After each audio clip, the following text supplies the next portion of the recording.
Welcome. It's good to see you. Akbar, Lisa, welcome, welcome. Hi, hi, Hi. Lynn, Shannon. Hi, Hi. Lisa. Yeah. We're going to cover today just my personal journey. I've illustrated it. We're going to talk through some of my reinvention process.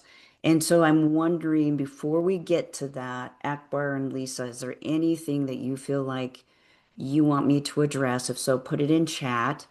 There may or may not be. You might have a specific question. Maybe there's something that's going on in your own reinvention story. Please feel free to put that in chat, and then I'm sure we'll have time to address it. If it's not related to the topic, I'll make sure there's time to address it. If it is related to the topic, I'll make sure I weave it into the topic. So take a minute. There's your invitation, and then we'll get started. Okay.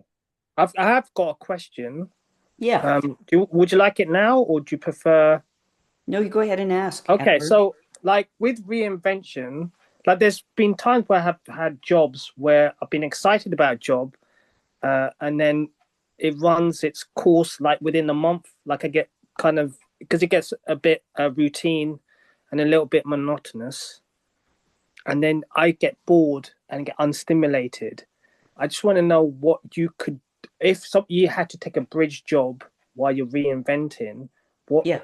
would you suggest to help with that situation? That's all. So whenever you're bored with something, rather than changing it, if it fits, if it's 80% a good fit, you can always ask yourself, why am I doing it? And then just every day you show up, go back to your why and say, this is why I'm here today. You can also, when you find something that's a bridge job that may not be feeding you completely, one of the things that people do is they volunteer somewhere where they have a lot of meaning and purpose. And so that part of them gets fed and that they don't expect work to fill that out. Okay, thanks. Yeah. Yeah. Yeah. Was that useful, Akbar? Yes, yes. Yeah. I know. Something I have to address as well. Yeah, yeah. Okay, thank you. Yeah. Good, good. I mean, there are other answers to it. That would be mine today. And I got your question, Lisa. And I think what I'll do is weave it in. And if I don't get right to where you're coming from, it's such a relevant question that if you want me to go deeper or wider, let me know, okay? All right. So I'm going to share. So I took some time in preparation for our call today and wanted to, there we go. Can you guys see the illustration? Yep. Yes, yes. Okay. I wanted to share sort of what my journey was like and why I grabbed onto the opportunity to become an expert in the field of reinvention. It's kind of the basis here. Um, and I didn't know I was good at it until I had really coached others through some of the techniques and the strategies that I use. So, the first thing happened, you can see this little stick figure over here on the left. I was um, I was sitting in a gutter. I was in high school, and I actually just got on a podcast this week, and it dropped on Wednesday. So if you want to listen to the podcast, go to Soul Salt Instagram story, and it will link it to the podcast. Um, I was sitting in a gutter. I had exhausted myself in high school running track, and I had also had a history of being a good debater. In 3 years of debate in high school, I always had the top scores in speaker points. There was my team member that we were already pitted against each other in speaking. And then there was the other team. In every debate, whether we won the debate or not, I always had the top score. It was uncanny in 3 years. And what that told me was that I probably should argue and be a debater, an attorney when I grew up. So I was going to go to law school. Was like, all right, this is what I need to do. But as I was exhausted from doing what I was doing on track and taking my body to these extremes and sitting in that gutter one day, a little voice said, "Do you really want to argue for the rest of your life?" I mean, I had crushed myself. I was exhausted. I was dehydrated. I needed better nutrition. And I was 2 miles away from the school. I needed to get back to the school. And so I was resting to try to mobilize myself back. And really, my heart said, no, I don't want to. And I looked up and I was sitting across from my elementary school. And I saw the faces of three of my favorite teachers, and I saw them motivating and inspiring me and my classmates. And I went, I want to do that. So I shifted my major before I even got to college. And that ended up in me going 15 years into a teaching and academics focus. I had won awards. I'd been noted as a great teacher. And from that, though, I felt like I couldn't stay there. Number one, I needed to come out of the closet at some point, and I was not in a queer-friendly school district. I also needed to raise three kids. I was a single parent. So I was really in a place where it was like, push comes to shove, I need to do something else. And while I was teaching, you can see below me here the teaching spot, down underneath the trophy. It says, is it a bridge or an experiment? And what was happening, see if I can, Anna, no, let me do this. What was happening was I was doing tutoring in the off seasons and in the evenings and weekends because that seemed like a way to earn some more money. But that just felt like the same old thing. I didn't have variety. I became a real estate agent, sold some properties, and found out I didn't like being on call, especially when I was supposed to be focused on my family or teaching. And then I became an educational consultant somewhere in there. And in some free hours, I was assisting with selling toys to parents that were educational toys and talking about the value and the brain science behind the toys. Well, that led to me seeing that I could become an academic consultant, and a job came in as I was leaving academics for me to create a consulting firm with a buddy of mine, and I did the academic consulting, and he started the business. And so I worked with people like, I worked with uh, Marie Osmond when she was moving her kids from a place where she had been on Broadway, and now she was going to go to LA and do a new show with Donnie. And her kids needed some academic consultants. So I ran that gig. I ran some other gigs. But in the meantime, I recognized that I really needed to be in business. This consulting told me go to business. And so I asked somebody that I ran into from the academic consulting. Actually, she was running the QVC network doll portion of Marie Osmond's business at the time. And I said, where would you go if you need to leave academics and you feel like business might be the place that will pay you for the way that you think? And she said, I go to my business coach. And that was a lightning bolt. I was like, I don't know what that is, but I want to talk to your business coach. So I met the business coach and I fell in love with her lifestyle.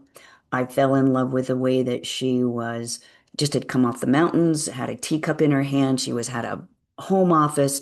She was in hiking boots and Levi's and talking to me. And I was like, oh, I like this lifestyle.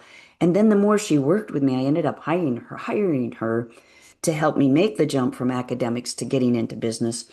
I recognized that she had really developed herself personally. And that's my jam. I am always going to keep developing myself. No matter how old I am, there'll be something where I'm working on myself, I'm learning new things, I'm growing, I'm stretching. It just fits me. And so in the coaching, I recognized that she had this personal growth and I asked her about it. She says, oh, that's from my coach training. So I started to go into coach training while she worked with me to get a job. And I ended up getting a job as a writer and developer at Franklin Covey. So I worked there for a short time, and within a year, they promoted me to project manager because I was getting my work done. And my boss told me it was because I'd been a school teacher. He said, you have to manage kids, you've had to manage projects, you've had to manage parents, you've had to manage all kinds of things. You know how to manage. Your projects are getting done with high quality, on time, on budget. So I became a project manager. And then from there, I decided, well, I'm the only person in Franklin Covey that's doing project management right now for this part of the business, and I don't have a PMP. So I got my project management certification and was asked to be associate director of a project management office. And then eventually, after I was doing that for a while, this is where I met Shannon. The Franklin Covey coaching group reached out and said, would you come in and be our director of innovation? And at some point, we were hiring a support person, and Shannon was our support person. So I did Franklin Covey work for several years. In the meantime, I'd been studying coaching since I'd had that coach. And eventually I got my master's certification while I was working at Franklin Covey and coaching inside the company, doing project management inside the company, and then having on the sideline some clients. And I got to a point where I would decided I don't want to be in corporate America anymore. I want to have my own business. And in 2002, Soul Salt was birthed. And I got an agreement with Franklin Covey that I could have my coaching clients in the mornings, the afternoons, after work, in the evenings, or even on my lunch hour. And so I worked part-time on my business that was now called Soul Salt. It took me 18 months to stockpile the cash I needed so that I could have a cushion and to also build up the right amount of clients so that when I no longer worked at Franklin Covey, I had a full-time practice. Took 18 months. That meant that I was working mornings, evenings, weekends. It was hard. It was hard work. It was a grind, but it gave me the chance then to go full-time, use my master certification, and then branch out to make a little bit of money with some of my writing because what I had done at Franklin Covey was writer and developer. So there were companies that still wanted me to do a little bit of writing for them. The speaking, I started getting people asking me to speak for myself. I had gone on the circuit for Franklin Covey and been speaking for them, and then Franklin Covey got the money. I got my salary, but I started to learn how do I negotiate me getting paid for speaking. And then, of course, I kept my life coaching going, my entrepreneur coaching, my high impact leaders coaching, and eventually made it so that most of the money, that's why you see $3 signs with the coaching there.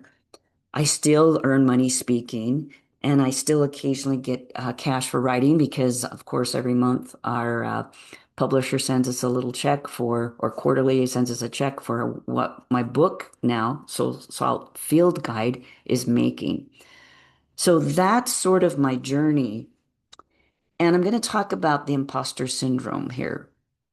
When I was in that 18 months and preparing to do it on my own, I was stockpiling money and I was stockpiling clients. So I would have this full practice and I would have 3 to 6 months of savings in case something happened to my earning capacity, in case all of a sudden the client stopped. I needed a safety nest or net. When I stepped into full-time working and it was all up to me at Soul Salt, I felt the syndrome like crazy. Every Sunday, and the ritual was to get up and my girls were home. My son wasn't home any longer. Get up, take them to breakfast. Sometimes they love to go to Einstein's Bagels and get coffee and bagels. And then and while we were sitting at breakfast, they would look through and see which movies were playing nearby, and we choose an afternoon movie to go through. And we get our chores done and a few things. But that's kind of how we spent Sunday. But I found consistently somewhere between 1 o'clock and 3 o'clock in the afternoon, I would start to shake. And I would shake because I recognized that I was just making this up. This was my business. I had sold people on it. They had been sold on me. Something had happened where we now had transactions going on. And I was new at it, and it was all up to me. And so there was this imposter syndrome of, can I keep this going? Do I have what it takes? This is the first time where I've had a sustainable business. Can I do this? And those questions would come up almost to panic. And I'd deal with them the best I could, work on calming them and staying in the mindset of, I've got this, I've built this, I can keep it going. And I get up and work my butt off Monday through Friday and rest on Saturday, and then it would hit me again. What I found was for me that the imposter syndrome is always going to be out there. It hits us all if we're human. But what I found for me was if I could be in a place where I could acknowledge it and then keep showing myself that I was doing the thing that I was afraid I couldn't do, that it was actually happening and that I could continue it. And I'd sit for 16 seconds to 60 seconds every day, feeling how I am doing it. I am capable. Notice my language. I am doing it. I am capable. I trust myself. This is real. I would sit in the energy as I would tell myself those things. after being in business for about 9 to 12 months, that voice went away. And I really haven't had to deal with it since. There are times when it's like Shannon and I know we've been through ups and downs through the 2000, I went through the 2008 bust and things fell out of the real estate business. I made it through that. Shannon came on as an employee. We've made it through COVID. There have been tight spots. The imposter syndrome really has never come back as long as I use my skills of sitting in that energy. What does it feel like to be competent, to be safe, to be able to have all my needs met? I'm doing it. I can trust that I can keep it going. That's how I overcame those little jitters that would show up on Sundays or any time when things got tight. So this is my journey. I literally started in thinking I was going to go into law, then I went into academics, was a teacher. I went into consulting in academics, then I went into writing and development. The reason the writing and development worked was because I'd been published as an author before when I was doing academic work. I'd written an article or two. I'd also had developed curriculum because of my curriculum design. I had academic design, and so I knew how to write content for people to learn from. So that's why Franklin Covey hired me. So when I got in there, I was doing that well, and all of a sudden, then I was in management and project management. They weren't taking my writing as much, and then I was in showing other people how to do their projects. So I literally went through several iterations, and you can see in the tutoring, the real estate, the educational consulting with toys, there were different industries involved. So my experiments weren't all just in one vein, and yet they kept pulling from similar parts of who I was and what I like to do. Okay, I'm going to stop sharing. There's one journey there. I don't know if I've answered questions or given you more fodder for more questions, but how is this landing for you, Lisa and Akbar? What do you guys want to ask or say?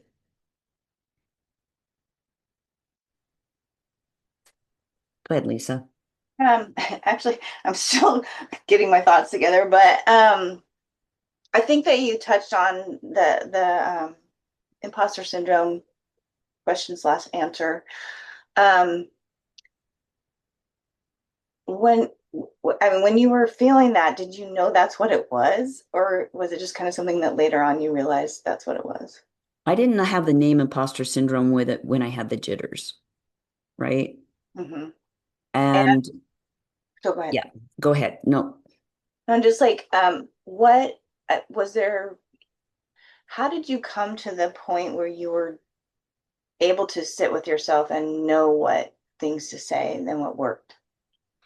oh, good question. So when I was working at Franklin Covey and I wanted to build my business, I did a lot of studies about manifesting, about the energy of bringing things from thought to action.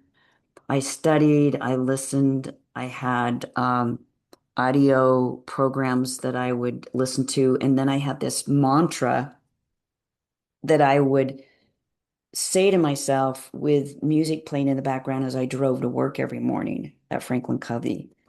And I learned that if you sit in the energy of something already being accomplished, if you can imagine it and feel it in your body for 16 to 60 seconds, it changes your neurochemicals to be in the same place that you're working toward.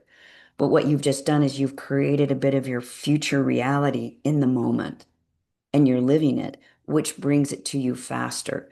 Even to the point where I would say what I was earning. It was a made up number that I wanted to earn. But I tell you, after being hired at Franklin Covey and some of the things that I was trying to manifest, that number actually happened. It became my salary.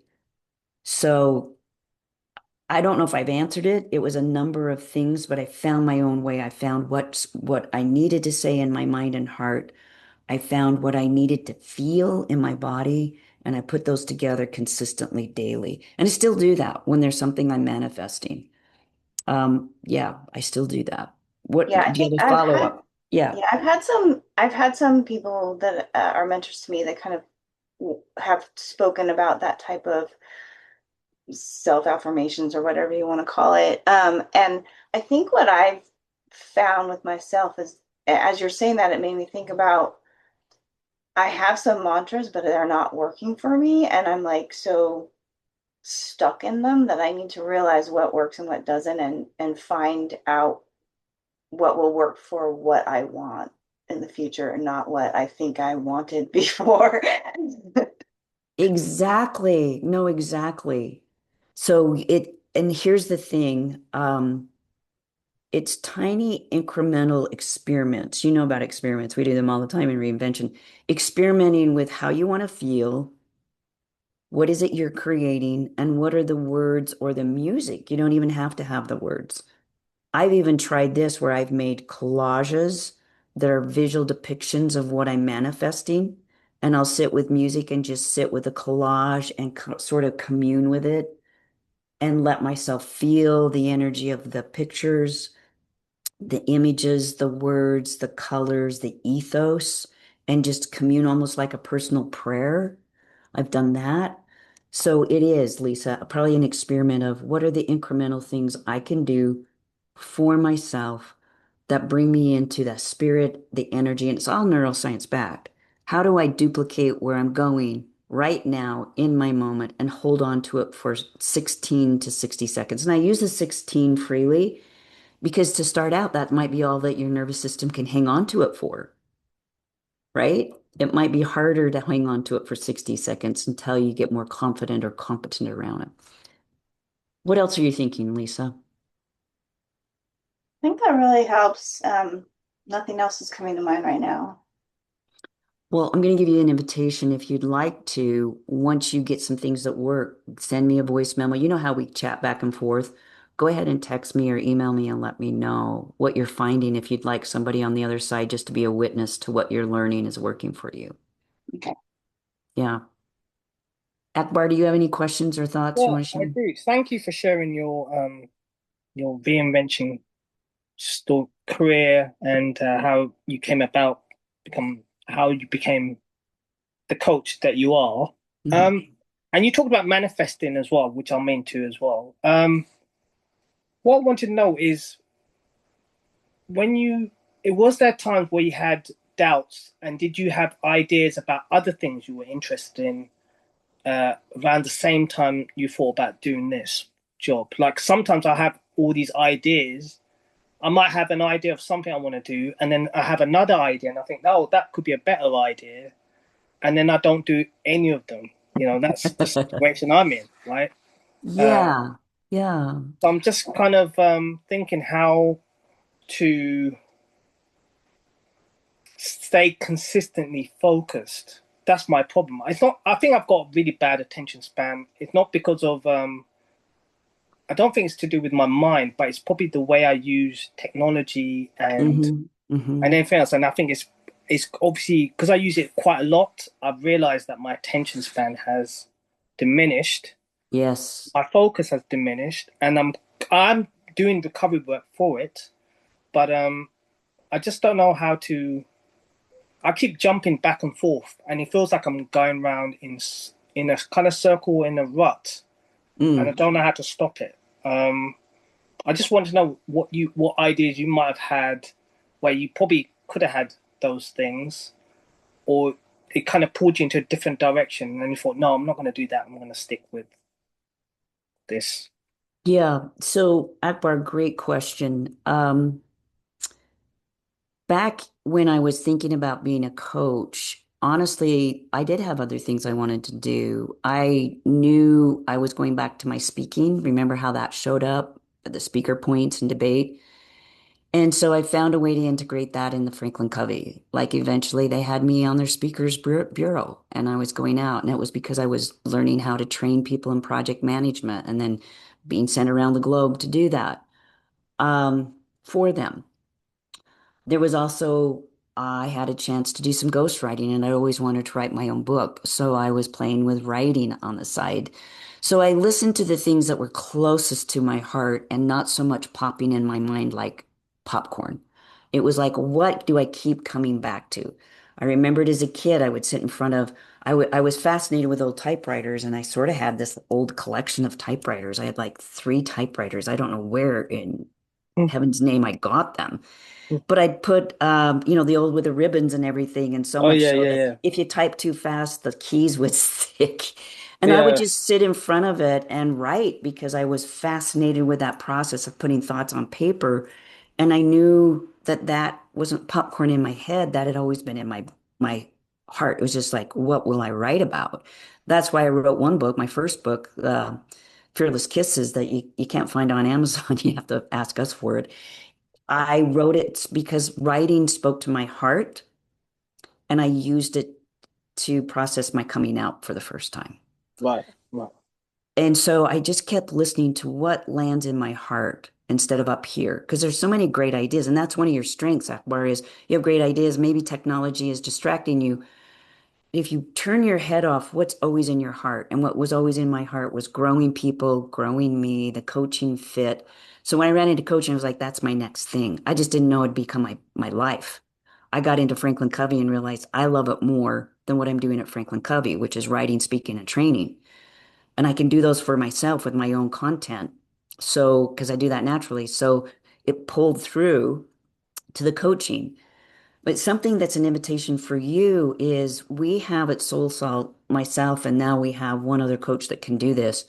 We have a system for learning how to strategically plan your year so you can pull the popcorn that pops in your head, all the great ideas away from the things that are landed in your heart that are great ideas and burning, and then stay focused on them for 12 months because you can regenerate after 12 months. Then you can go look at all these other things, and it keeps you on focus for 12 months so that strategically you get intimate with what your yeses are, and then you can be braver and more courageous to know where the boundaries are for the no's. So when great ideas pop up, you have a way to capture them.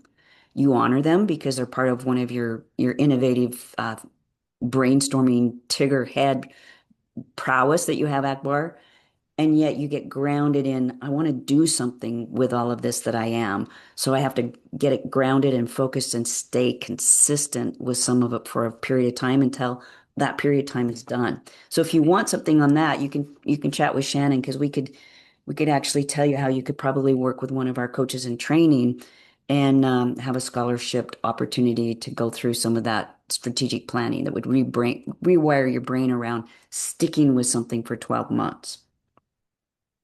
So there's an offer for you. Right. And if you Thank if you want that same offer, Lisa, we'll make it to you too, not to be exclusive. you. Yeah. Any other questions or thoughts you guys want to share? Mm. 'Cause you said about manifesting, and Hmm. obviously that's like become a big deal since The Secret came out. But did you look into it before that period? Absolutely. Right. Yep. Before The Secret came out, I was into it.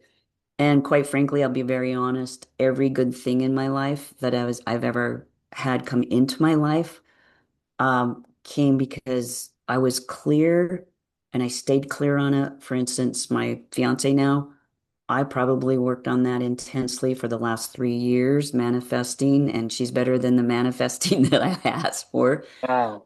Uh, but all my life, I had had this draw to some kind of partner, and I just kept track of what that would be. So I would say everything that's really good, even my home, the office that I'm in, Shannon working for us, all those things, they were all manifested. I just needed to be consistent in being in the energy. And then more to what you were asking, Lisa, what was the medium? Was it mantras? Was it a visual, like a collage? What did I need to sit with? When I manifested my relationship with Annie, my ritual was to sit in the energy of that love that I was seeking, to work outside of myself with a therapist or other people to figure out who I needed to be so that I could be equal to that energy, so I could be that energy. And then I literally did a salt soak probably every night of my life for almost 3 years with candles and music and sitting in the energy of what I was working on myself and this other person I was drawing to me. And then I would do some Wow. rituals. So I'm firm, firm, firm believer of that neurochemical of being in the thing you're seeking. And I've done it with every career change. Yeah, it's there, Akbar. Wow, that's dedication, 3 years. Because people won't wait 3 years. They won't even wait 1 week, let alone 3 years. I mean, it's a lot. Yeah, I mean, I'm glad that you shared that because that's kind of something I would like to do at some point yeah. myself. Yeah. I know we've talked about that, haven't we? So yeah, it's just dedication. It's consistent, tiny little things where, to what I was telling Lisa, find the bite-sized chunks you need to do to be consistent for you. What works for you? It's just tiny little moments where you consistently do the thing that you are seeking. You become it. So is it all within more than all without? I mean, what I'm saying, what you're seeking is within you. So therefore, you search for it within, and then that would attract what comes towards you. Is that Yes, how it kind of I think works? I think it's a good interpretation. Every time I could, I was that. I embodied. Let's use that word. I Right. embodied it, and I did actions, and I did my work for the relationship. I did a lot of shadow work. I did a lot of healing. I did a lot of experimenting, just like reinvention, Lisa. I was like, oh, well, let's experiment with this relationship, or let's experiment with this modality of therapy, like EMDR and that kind of thing, or relationship cycle, or Gottman's work. So yes, I think the answer is yes, Akbar. Right. Okay. Thank Yeah, I'm glad we have this intimate little group today. Lisa, do you you. have any other questions or thoughts? Okay, please take my invitation to heart. I would love to hear what you're learning as you make it your own. Shannon, do you have any comments or thoughts you wanted to share at the end here? Yes, I'm going to put into chat. We have a survey that we have sent out, and you guys probably got the email for it, but we are going to be offering a reinvention boot camp at some point this year. And before we uh, put it out there for everybody, we really want your feedback as reinventors of what would be important to you to experience and learn within the boot camp. And so if you will take like 5 minutes, if you have not already, and take this survey, I just put the link in chat. We would really appreciate it. It'll also be in the email that goes out with the recording today. Yeah. So grab onto that. We would love to get your input if you haven't already. Thank you guys. Thanks, Shannon, for putting that out there. Yeah. Just, I've got one quick question. Do you Yeah. focus on the so for example, if you're reinventing yourself and you doing bridge jobs in order to get um the um the career that you want, do you focus on the end result or do you focus on the bridge job that gets there? That's what I wanted to find out. I did both. Right, okay. Yeah, I did both. I manifested a path out of academics, and that's when I got that academic consulting job. It was just a 6 month gig. It was something that a neighbor who was a millionaire hired me to do. Um, he created a company, hired me and his daughter to do it. He was building that business for his family to be able to continue. So I came in as the first person to do the consulting. And I had no idea. Like I was manifesting it like crazy in my private. I was manifesting this path out of teaching into something. And I showed up at his house one day for some mentoring. He said, "Hey, I think I've got a job for you, but it's limited." And I took it. It was my bridge. So it was like, Hmm. who would have known that would have happened, right? Hmm. Wow. Wow. Yeah. So yes, even bridge jobs can be manifested. I just knew I needed a path. That's all I knew. So that's what I put out there. So you don't have to be, the more specific you can be, great, but sometimes you don't have to be. Right. You, Okay. yeah, Okay. Thank you. directional, sort of, but sort of like this.